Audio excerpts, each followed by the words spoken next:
তো এই নাসিরউদ্দিন পাটোয়ারির আসলে ঔদ্ধত্যের কোনো সীমা বা পরিসীমা নেই। এবং আমার মনে হয় যে তিনি এই যে সেনাবাহিনীর বিরুদ্ধে যে ধরনের ঔদ্ধত্য দেখাচ্ছেন, এটা আসলে তিনি ইন্সপায়ার্ড হয়েছেন হাসনাত আব্দুল্লাহর কাছ থেকে, ইন্সপায়ার্ড হয়েছেন তিনি আসিফ মাহমুদ সচিব ভুইয়ার কাছ থেকে। কারণ তারাও তো প্রতিনিয়ত সেনাবাহিনীকে কেন্দ্র করে, সেনাপ্রধানকে কেন্দ্র করে নানা ধরনের বিতর্কিত বক্তব্য রাখছেন। এবং নতুন দল এনসিপিতে তারা হয়তো এটাকে ট্রেন্ড হিসেবে প্রচার করার চেষ্টা করছে যে বাংলাদেশের ইতিহাসের কোন রাজনৈতিক দলই তো কখনো একটা বাহিনী মানে একটা ডিসিপ্লিন ফোর্স হিসেবে অন্তত সেনাবাহিনীকে নিয়ে কিন্তু কেউ কখনো আজে-বাজে কথা বলেনি। কিন্তু এই একটা রাজনৈতিক দল আমরা দেখতে পাচ্ছি যে যারা সেনাবাহিনীকে আমাদের দেশের জনগণের একটা প্রতিপক্ষ হিসেবে দাঁড় করাবার চেষ্টা করছে এবং নানা সময়ে নানা ধরনের বিতর্কিত কথাবার্তা বলছে।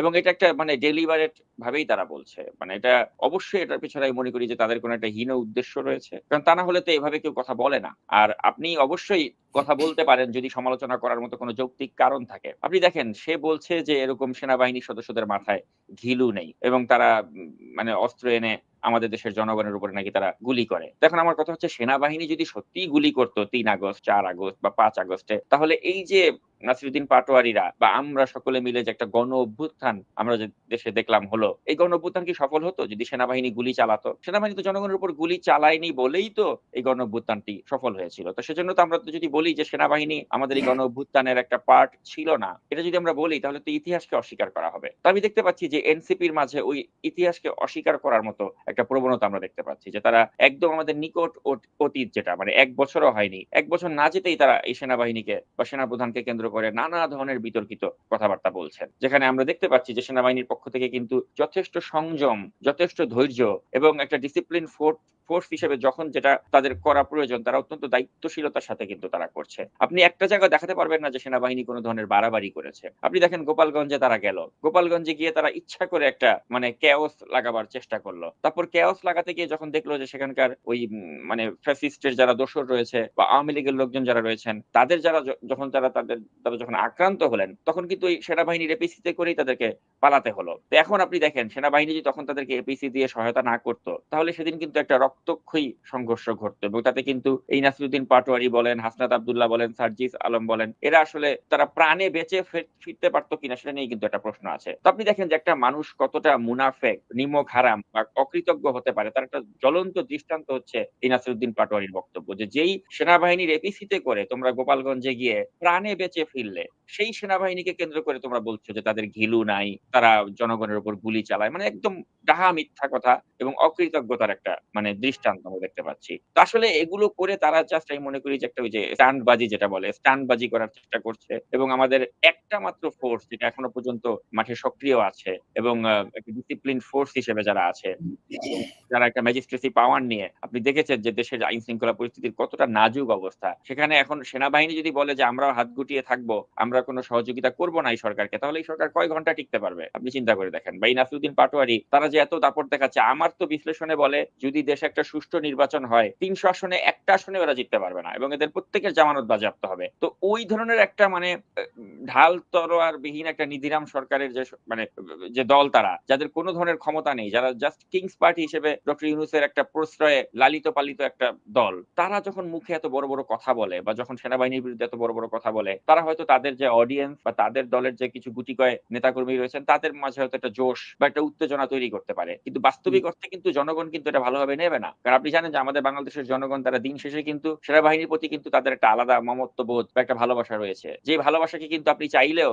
ওই কতিপয় ল্যাংটা সোলেমান বা ল্যাংটা সোলেমানদের যে শাগরেদ রয়েছে, তাদেরকে দিয়ে ক্রমাগত আপনি অপপ্রচার করতে পারেন সেনাবাহিনীর বিরুদ্ধে। একটার পর একটা ভিডিও বানাবেন। আপনি অ্যাম স্লোগান তুলতে পারেন যে ওয়াকার না হাসনাত, হাসনাত, হাসনাত এরকম আপনি অনেক কিছু করতে পারেন। আপনি বলতে পারেন আজকেই ওয়াকারকে ফালায় দিব। আজকেই তোমরা আসো জুম্মার নামাজের পরে মসজিদের সামনে আসো। ওয়াকারকে আজকে ফালায় দিব। তো এরকম স্টান্টবাজি আপনি করতে পারেন। আপনি চাইলে অনেক কিছু করতে পারেন। বাট দ্যা ফ্যাক্ট ইস বাস্তবতাটা হচ্ছে আপনি যা খুশি তাই সেনাবাহিনীকে নিয়ে করতে পারেন না। কারণ আমাদের দেশের জনগণ তারা এই সেনাবাহিনীকে কতটা ভালোবাসে তার প্রমাণ কিন্তু জনগণ প্রতিনিয়ত তারা দিয়েছে। এই ৫ই আগস্টের আগেও দিয়েছে। যে মুহূর্তে একটা পুরা মাঠ খালি ছিল, জনগণ তখন বলেছিল যে এই মুহূর্তে দরকার সেনাবাহিনীর সরকার। তো জনগণের ওই সেনাবাহিনীর প্রতি আস্থা আছে। তখন কিন্তু তারা কেউ একবারও ভাবে নাই যে আচ্ছা এই সেনাপ্রধান তিনি তো ওই হাসিনার দ্বারাই নিয়োগকৃত। তিনি ওই হাসিনার বোনের জামাই। এগুলো কিন্তু কেউ ভাবে নাই। কারণ তারা জানেন যে উনি ওই হাসিনার বোনের জামাই হন আর হাসিনার সাথে তার যেই সম্পর্কেই থাকুক বা হাসিনার নিয়োগকৃত হন, দিন শেষে তিনি আমার দেশের সেনাপ্রধান, দিন শেষে তিনি আমার দেশের বাহিনীর সেনাপ্রধান, এবং ওই অধিকারটা জনগণ হিসেবে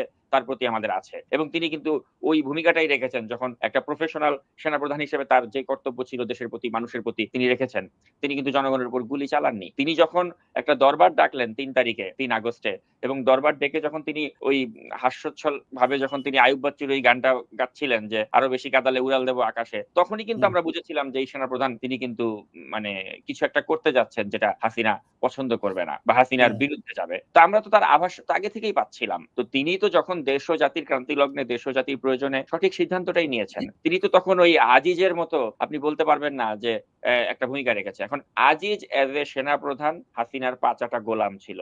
আজিজ এজ এ সেনাপ্রধান তার অনেক দুর্বলতা ছিল। তার ভাই জোসেফ বা তার আরো বাকি যে ২ টো ভাই, তার সমস্ত মানে ভাইগুলো মিলে একটা ক্রিমিনাল একটা ফ্যামিলি ছিল। তো তার শেখ হাসিনার প্রতি আনুগত্য প্রকাশ করা ছাড়া কোনো উপায় ছিল না। এবং শেখ হাসিনা রাতের ভোটে নির্বাচন করেছে, সেখানে সেনাপ্রধান হিসেবে আজিজকে সাপোর্ট দিতে হয়েছে। তো ওটার কারণে সেনাবাহিনীটাকে আজিজ কলঙ্কিত করেছিল। That's true. কিন্তু কথা হচ্ছে এরকম আজিজের মতো সেনাপ্রধান বাংলাদেশের ইতিহাসে কিন্তু খুব কমই এসেছে। হুম, সেনাবাহিনীতে আপনি দেখবেন যে মোর অর লেস কিন্তু যারা এসেছে তারা কিন্তু যথেষ্টভাবে নিজেদেরকে কিন্তু ওই একটা যে নিজেদের যে একটা ব্যক্তিত্ব বা তাদের যে একটা স্বাধীনচেতা মনোভাব তারা বজায় রাখার চেষ্টা করেছেন এবং জনগণের পক্ষেই থাকার চেষ্টা করেছেন। কিন্তু এখন দেখা যাচ্ছে যে এই বাহিনীটাকে, বাহিনীর লোকজনদেরকে ঢালাওভাবে যেভাবে সমালোচনার ক্ষেত্র বানানো হচ্ছে, যেভাবে তাদের মাথায় ঘিলু নাই বলে এই পুরো বাহিনীটাকে যে অপমান অপদস্থ করা হচ্ছে, তাও আবার এই ধরনের মানে বাচ্চা ছেলেপেলে যারা গোপালগঞ্জে গিয়ে শোডাউন করতে গিয়ে তারা খেয়ে সেনাবাহিনীর এপিসি করে প্রাণে বাঁচে। তারা যখন সেনাবাহিনীকে নিয়ে এরকম বিদ্বেষ ছড়াচ্ছে, একটা মাত্র ফোর্স যেটা মাঠে সক্রিয় আছে তাদের বিরুদ্ধে ঘৃণার বিষ বাষ্প বপন করছে। তো তখন আমি মনে করি আমাদের যারা সচেতন মানুষজন রয়েছেন তাদেরকে কিন্তু একটু ভালো ভূমিকা রাখতে হবে এবং তাদেরকে কিন্তু জোরালোভাবে এগুলোর প্রতিবাদ করতে হবে। কারণ আপনি প্রতিবাদ না করেন এই যে তাদের যে উদ্ধত্ত এটা কিন্তু হতেই থাকবে। কারণ আপনি দেখেছেন ইতিপূর্বেও কিন্তু আসিফ মাহমুদ সজীব ভুঁইয়া তিনি এই ধরনের উদ্ধত্তমূলক বক্তব্য রেখেছেন। আপনি দেখেছেন হাসনাত আব্দুল্লাহ এই যে অনুষ্ঠানের ভিডিও ক্লিপটা আপনি যে প্লে করলেন, এই একই হুম, অনুষ্ঠানে হাসনাত আব্দুল্লাহ অবিবেচকের মতো একটা ছবি দেখিয়ে সে বলছে দেখেন সেনাবাহিনী আজকে একটা সেনাপ্রধান আজকে একটা জায়গায় গিয়ে বক্তব্য দিয়েছেন, তার পেছনে বিএনপির প্রচার হচ্ছে। তিনি বিএনপির ধানের শীষের পক্ষে ভোট চাচ্ছেন। অথচ পুরো বিষয়টা কিন্তু আলাদা। ওই অ্যাম হিন্দু ধর্মাবলম্বীদের যে অনুষ্ঠান, সেখানে যে সেনাপ্রধান গিয়েছিলেন, তার পেছনে কিন্তু ওই অনুষ্ঠানেরই ব্যানার ছিল। কিন্তু বহু দূরে একটা বিএনপির একটা প্রার্থী তার একটা নির্বাচনী প্রচারের ব্যানার ছিল। তো ওটাকে যখন ক্যামেরা দিয়ে আপনার জুম করা হচ্ছিল, ওই অ্যাঙ্গেলটাতে মনে হচ্ছিল যে সেনাপ্রধানের পেছনে হয়তো বিএনপির একটা নির্বাচনী প্রচারের একটা ব্যানার ঝুলছে। কিন্তু বিষয়টা কিন্তু তা নয়। তো এখন আপনি চিন্তা করুন যে একটা রাজনৈতিক দলের নেতা হাসনাত আব্দুল্লাহ, সে কোন বিষয়টা যাচাই বাছাই না করে একটা ছবি সে অনলাইনে দেখলো, সে দেখে সাথে, সাথে সেনাপ্রধানের বিরুদ্ধে কথা বলে দিল। এবং এই বিষয়টা কিন্তু তার আজকে থেকে নতুন না। এটা বহুত আগে থেকেই। সে দেখবেন যে সে বা তার দলের লোকজন তারা কোন একটা সুযোগ পেলেই কিন্তু সেনাপ্রধানের বিরুদ্ধে বা সেনাবাহিনীর বিরুদ্ধে তারা কিন্তু এ ধরনের বিদ্বেষমূলক বক্তব্য ক্রমাগত রেখে চলেছে। তাই মনে করি যে এটার মাধ্যমে তারা আসলে মানে মানে যেটা করছে এটা আসলে তারা নিজেদেরকেই বিপদগ্রস্ত করছে। কারণ তাদেরকে মনে রাখতে হবে যে এই দিন কিন্তু দিন নয়। এবং যেভাবে তারা একের পর এক এ ধরনের উদ্ধত্তমূলক বক্তব্য রাখছে, এটা তারা এই দেশকে একটা সংকটের দিকে ফেলে দিচ্ছে। আর নিজেদের তো একটা আসন্ন বিপদ তাদের রয়েছেই। আমি বিশ্বাস করি সেই বিপদটা আসলে তারা উপলব্ধি করতে পারছে না। তো সবকিছু মিলে আমি মনে করি যে একটা রাজনৈতিক দলে যদি নাসিরউদ্দিন পাটোয়ারির মতো একজন ব্যক্তি থাকে, তাহলে ওই দলের আসলে আর বাইরে থেকে কোন শত্রু দরকার নেই। আপনার নাসিরউদ্দিন পাটোয়ারি থাকলে আপনার বাইরে থেকে আর কোন শত্রু রাখতে হবে না। আপনার নিজের শত্রু আপনার নিজের ঘরের ভিতরেই রয়ে গেছে। এবং যে এই একের পর এক উল্টা-পাল্টা কথা বলে এই দলটাকে মনে করেন ডোবাবার জন্য যথেষ্ট। এবং সে অলরেডি ডুবিয়ে ফেলেছে। এবং আমার বিশ্লেষণে যেটা বলে যে যদি একটা সুষ্ঠু নির্বাচন হয়, এনসিপি তাদের জামানত বাজেয়াপ্ত হবে এবং একটা আসনেও তারা জয়ী হতে পারবে না। এবং প্রকাশ্যে ঘোষণা দিচ্ছে যে আমি এদেরকে অনেক স্নেহ করি, এদের প্রতি আমার একটা দুর্বলতা আছে। বা ডক্টর ইউনূসের সরকারের পক্ষে আমরা বয়ান তৈরি করছি। প্রকাশ্যেই বলছে এগুলো। তো তারা মনে করছে যে আচ্ছা এরকম একজন ব্যক্তির যেহেতু সাপোর্ট আমরা পেয়েছি, আমাদের বিরুদ্ধে যত কিছুই হোক তারা এগুলো দেখেও দেখবে না, এগুলো নিয়ে কোন বয়ান তৈরি করবে না বা আমাদের বিরুদ্ধে কোন কাউন্টার কিছু আসবে না। তো ওটাকে তারা মনে করছে যে আমরা একটা মানে একটা ক্লিন চিট পেয়ে গেছি। যা ইচ্ছা তাই করতে পারবো। কিন্তু তারা এটা বুঝতে পারতেছে না যে আসলে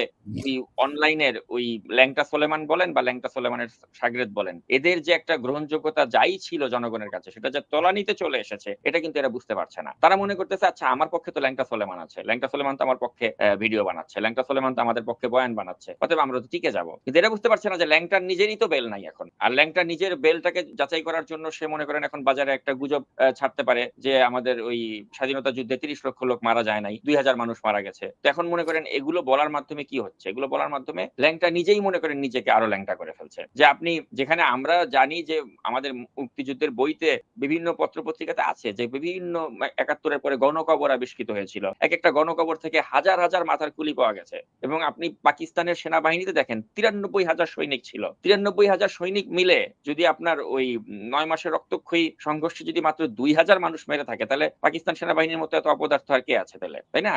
তারা তো একটা খুনি বাহিনী ছিল কিন্তু পাকিস্তান। আপনার কাছে কি মনে হয় না যে আপনি আলোচনায় থাকতে গেলে আপনাকে বিতর্কিত কথাবার্তা তো বলতে হবে, নাহলে তো আপনি আলোচনায় থাকতে পারবেন না। সেটাই। এখন এখন এই ওই এই আলোচনায় থাকার কৌশল জন্য বা একটা ওই যে আপনি এমন একটা তথ্য দিবেন যেটা মনে করেন অন্য কেউ দিলে আপনি তাকে শেষ করে ফেলতেন। কিন্তু যেহেতু ল্যাংটা সোলেমান দিছে তাই এটা একটা পাবলিক ডিসকোর্স এর অংশ। এই তথ্যটা যদি আবার আমি বা আপনি দিতাম, আমাদেরকে নিয়ে মনে করেন পোস্টার হইতো যে সাকিবের মাথা গেছে, টিটোর মাথা গেছে। এরা বলতেছে যে এরকম মুক্তিযুদ্ধে নাকি ২,০০০ মানুষ মারা গেছে মাত্র। আমাদেরকে নিয়ে মনে করেন ট্রলের পর ট্রল হইতো। কিন্তু এখন ওইভাবে কিন্তু ট্রল হবে না। কারণ এটা ল্যাংটা সোলেমান দিছে। তো ওইখানে হচ্ছে পার্থক্য। আর এরা মনে করছে আচ্ছা ল্যাংটা সোলেমান যেহেতু আমাদের সাথে আছে, অতএব আমরা যা খুশি তাই করতে পারি। আর ল্যাংটা সোলেমান যে তাদের সাথে আছে এটা তো আমরা জানি। ল্যাংটা সোলেমান মনে করেন আসিফ মাহমুদ সজীব ভুঁইয়ার কোনো দোষ দেখলে ওটা নিয়ে কিছু করবে না। ল্যাংটা সোলেমান এনসিপির কারো কোনো কিছু দেখলে কিছু করবে না। কারণটা কি? কারণ হচ্ছে ল্যাংটা সোলেমান চাচ্ছে যে এই ছেলেপেলেগুলিরে দিয়ে নিজের একটা হীন স্বার্থ চরিতার্থ করতে। তো এখন মনে করেন এরাও মনে করতেছে ল্যাংটা সোলেমান যেহেতু আমাদের পক্ষে আছে, অতএব আমরা যা খুশি তাই বলি। সেনাবাহিনী নিয়ে উল্টাপাল্টা বলি, যা খুশি তাই বলি। সমস্যা কি? অনলাইনের সবচেয়ে বড় হেডওয়ালা ব্যক্তি আমাদের পক্ষে আছে। তখন আমার কথা হচ্ছে কি দিন শেষে